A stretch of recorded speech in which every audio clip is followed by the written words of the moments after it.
It's a technique that many of the greats use to give their music an extra dramatic element. Albert King, Hendrix, Clapton, Page, and yes, David Gilmour used it, as did many others, and you can too. We're going to learn how today. All right, before we get into naming this technique, you've heard it dozens of times in great solos. Here's an example from Don Felder.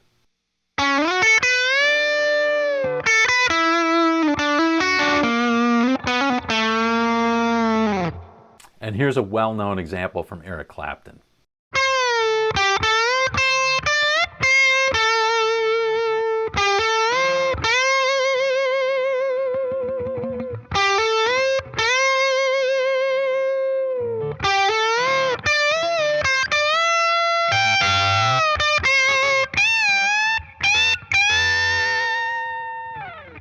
And one of my favorites from Jimmy Page.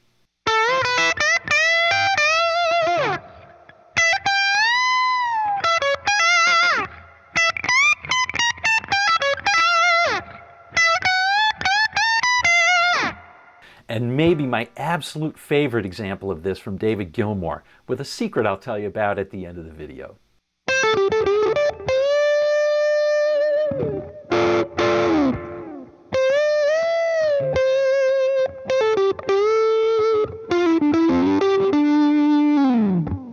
That's right, the overbend. And it is a super dramatic element, but how can you put it into your own solos? Let's take a look at a simple example and see how it all works. The example that we'll use is from the A minor pentatonic box.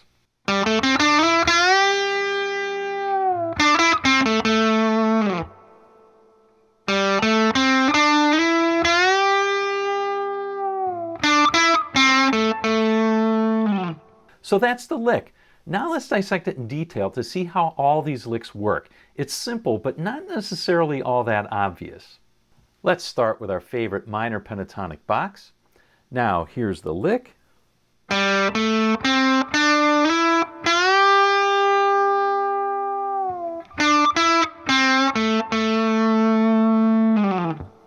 You'll notice the lick goes outside the box. To understand how this works, we'll need to look at two more minor pentatonic positions. Position 2 and position 3. The lick starts in position 1, slides into position 2, and bends to the top of position 3. So that's the lick, but what can you take away from it so that you can use it in your own play?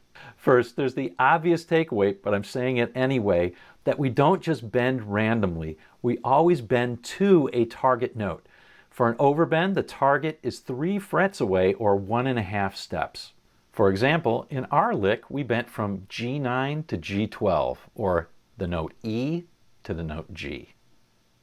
Second, if we're using the minor pentatonic or the major pentatonic as the framework for our solo, in any position, there are always at least 2 opportunities for overbends. For example, in position 1, we have the E string and the B string with 3 fret bend opportunities.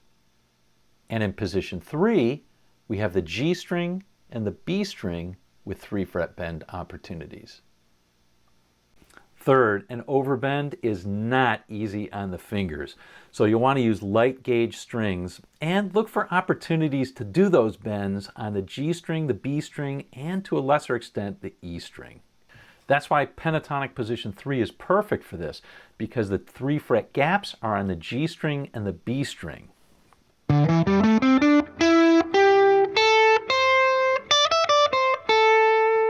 And those are the easiest to bend 3 frets.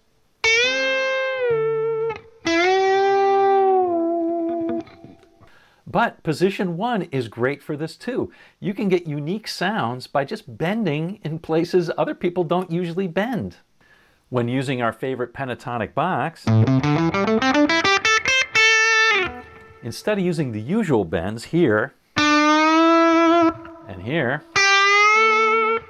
why not give overbends a try? How about this one right here on the B string, or even this one on the E string?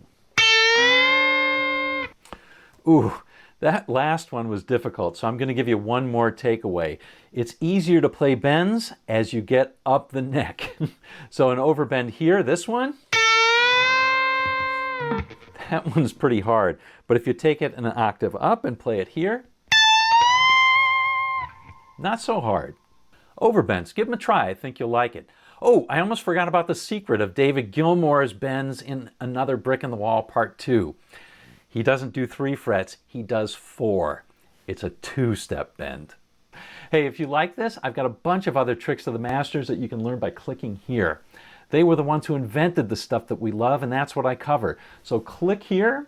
I'll see you in the next video, and I'll see you on down the road.